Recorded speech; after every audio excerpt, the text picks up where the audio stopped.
Shalom. First and foremost, I want to give all praises, honor, and glory to Yahweh, Bahasham, Yahushai, Bahasham, Rechak Kodesh. Double honors to the elders and the apostles of Great Millstone, and peace and blessings to the elect. And today we're going to go into the book of 2nd Maccabees, the 12th chapter. When these covenants were made, Lysias went on to the king, and the Jews were about their husbandry. So basically, Lysias went report to the king. The Jews continued to live their lives, and everything was all sweet.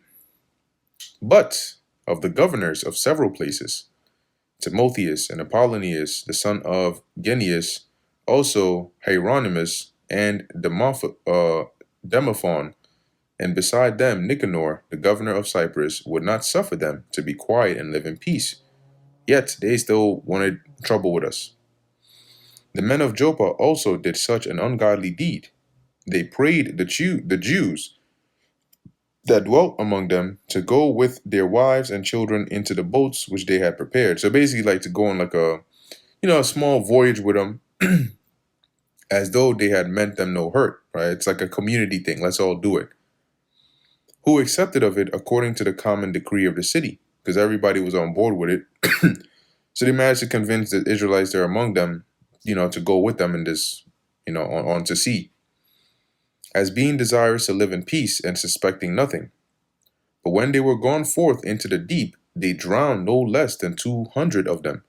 So basically, when they got there into the midst of the water, then they took advantage and they drowned the Jews. When Judas heard of this cruelty done unto his countrymen, he commanded those that were with him to make them ready. And calling upon God, the righteous judge, he came against those murderers of his brethren, and burnt the haven by night, because that's what Joppa was, and set the boats on fire, and those that fled thither he slew. And when the town was shut up, he went backward, as if he would return to root out all of them of the city of Joppa. So basically, after he had, he had attacked and slew them, it says here, as if he would return to root them all out. So he had like the intention of coming back and completely, taking them all out. But before he could do that, when he heard that the Jamnites were minded to do like manner unto the Jews that dwelt among them, he came upon the Jamnites also by night, and set fire on the haven and the navy, so that the light of the fire was seen at Jerusalem 240 furlongs off. So basically, he heard, all right, this other neighboring city is trying to do the same thing. So he's like, look, I gotta basically go get him, right? So he had to back off of Joppa for a second. Now, when they were gone from thence 9 furlongs in their journey toward Timotheus, because that he was also coming after them, no fewer than 5,000 men on foot and 500 horsemen of the Arabians set upon him.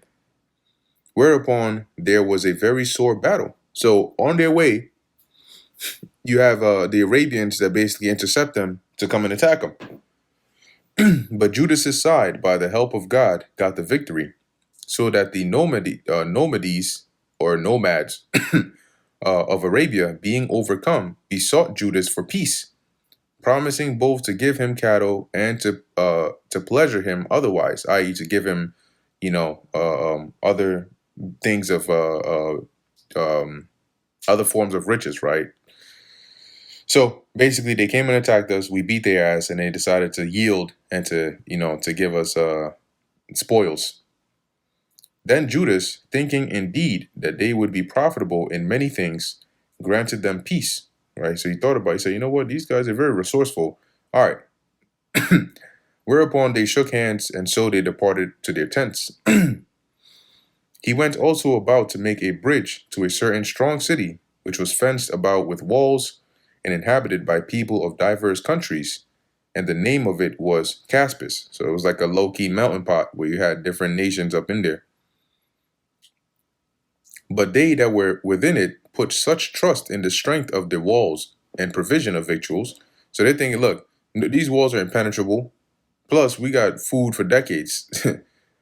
that they behaved themselves rudely toward them that were with Judas, railing and blaspheming, and uttering such words as were not to be spoken. Wherefore Judas with his company, calling upon the great Lord of the world, who without rams or engines of war did cast down Jericho in the time of Joshua, gave a fierce assault against the walls. Right? So the same God who brought down the walls of Jericho without, weapon, those are the ones that's the one Judas called upon, and took the city by the will of God, and made unspeakable slaughters, insomuch that a lake 2 furlongs broad near adjoining thereunto, being filled full, was seen running with blood. So there was so much bloodshed that a nearby lake full of water turned to blood, basically, because all that blood flowed from the city, into that lake, into that body of water. Then departed they from thence 750 furlongs, and came to Charica, unto the Jews that were called Tubani. But as for Timotheus, they found him not in the places. So his demon as was fleeing from place to place. For before he had dispatched anything, he departed from thence, having left a very strong, very very strong garrison in a certain hold. So he ended up fleeing from there before Judas got to him, but he left a garrison, okay, to maintain or hold down that fort or that fortress. Howbeit, Dosithius and Sosipater, who were of Maccabees' captains, went forth and slew those that Timotheus had left in the fortress, above 10,000 men. So that garrison that he left there, they went in there and slew those men. And Maccabeus ranged his army by bands and set them over the bands, and went against Timotheus. So he basically broke up his army into different groups, different sections. And then he set the captains over the different groups or the different bands, and went against Timotheus, who had about him 120,000 men of foot. So Timotheus had a defense of about 120,000 men, footmen, and 2,500 horsemen.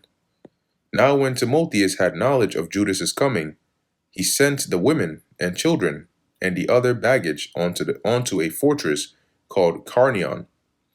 For the town was hard to besiege and uneasy to come onto, by reason of the straitness of all the places. But when Judas, his first band, came in sight, the enemies, being smitten with fear and terror, I mean, they were terrified at even the thought of of Judas. It says here, in terror through the appearing of him, who seeth all things, fled amain. So they got so afraid they started running. But check it. It says here, one running into this way, another that way, so that they that were often hurt of their own men, and wounded with the points of their own swords. So they started out of fear. They started tweaking out so much. They were running into each other, stabbing each other up, basically in this like panic state. Judas also was very earnest in pursuing them, killing those wicked wretches, of whom he slew about 30,000 men. Moreover, Timotheus himself fell into the hands of Dosithius and Sosipater, whom he besought with much craft to let him go with his life. So those two captains of Judas's army, eventually they got their hands on Timotheus, and using deceitful words, he basically requested that they should let him go. They shouldn't kill him, because he had many of the Jews' parents and the brethren of some of them, who, if they put him to death, should not be regarded. So if they killed him, they wouldn't get those hostages back. So when he had assured them with many words that he would restore them without hurt, according to the agreement, they let him go for the saving of their brethren. So like a exchange. So they let him live, and in exchange they would get those hostages. Then Maccabeus marched forth to Carnion and to the temple of Artargates, and there he slew 25,000 persons. And after he had put to flight and destroyed them, Judas removed the host toward Ephron, a strong city, wherein Lysias abode, and a great multitude of diverse nations. And the strong young men kept the walls, defending them mightily, right? Because when you go to besiege a city, it's not just that they have walls, they also have people that are on the walls that are preventing the enemy from scaling up the walls with ladders and getting close. So these men were defending the city, wherein also was great provision of engines and darts, that is, within that city. So they were well prepared.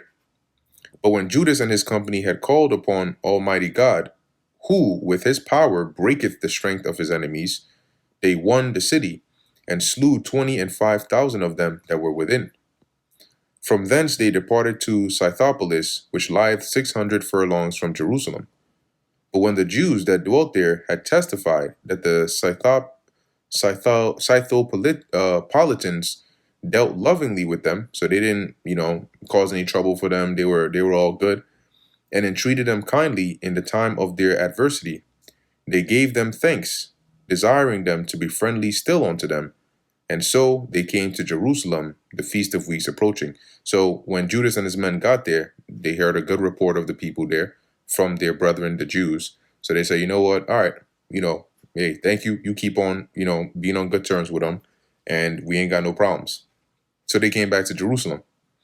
And after the feast called Pentecost, they went forth against Gorgias, the governor of Idumea, who came out with 3,000 men of foot and 400 horsemen. And it happened that in their fighting together, a few of the Jews were slain. So some of the Jews in Judas' army died. At which time Dositheus, one of Becanor's company, who was on horseback and a strong man, was still upon Gorgias, and taking hold of his coat, drew him by force. So you can imagine, right? He's running on his horse. He catches up on the battlefield to Gorgias, grabs him, right, while he's on the horse, and he basically pulls him, right, by his clothing. And when he would have taken that cursed man alive, right, just as he had him in his hand, a horseman of Thracia coming upon him smote off his shoulder, so that Gorgias fled on to Marissa. So as he was holding him, this horseman comes probably with a sword and basically, as it says, smote off his shoulder. That is to slice his blade, right? Either completely cutting off the arm or damaging it enough to where he had to release or let go. He couldn't hold on any longer to Gorgias and allow Gorgias to escape.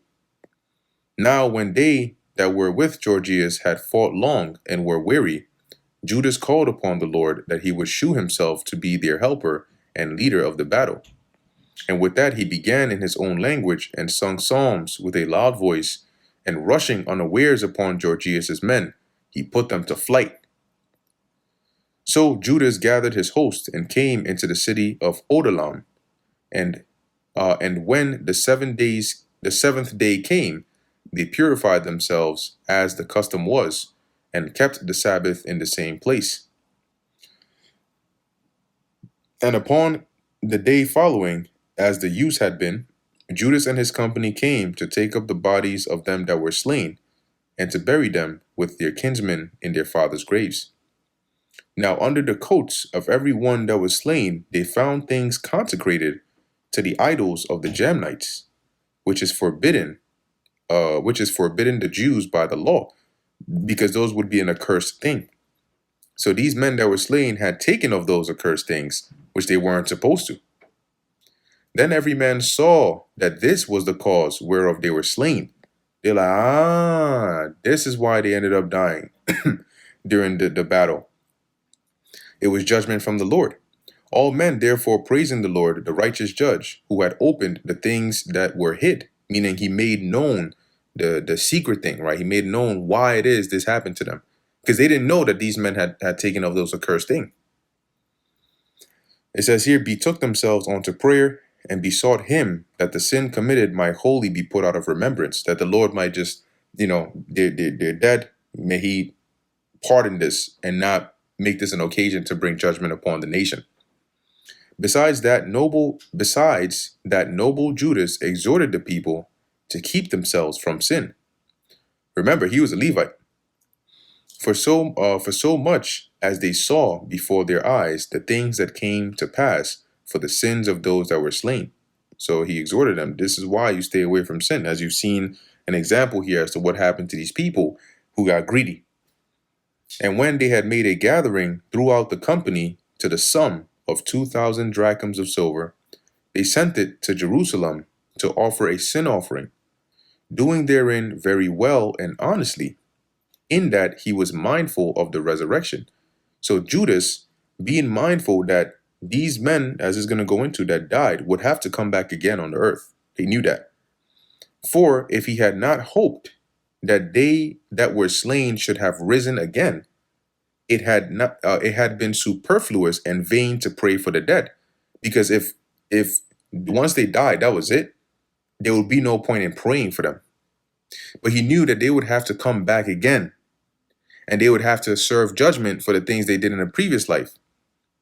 So having done this sin wherewith they were slain, he basically made a sin offering for them, verse 45, and also in that he perceived that there was great favor laid up for those that died godly, it was an holy and good thought.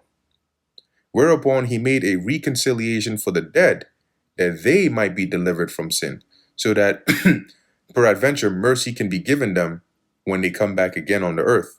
Because the scriptures tell you that what you do in this body, you go before the Lord and you get a judgment for it, whether it's good or bad.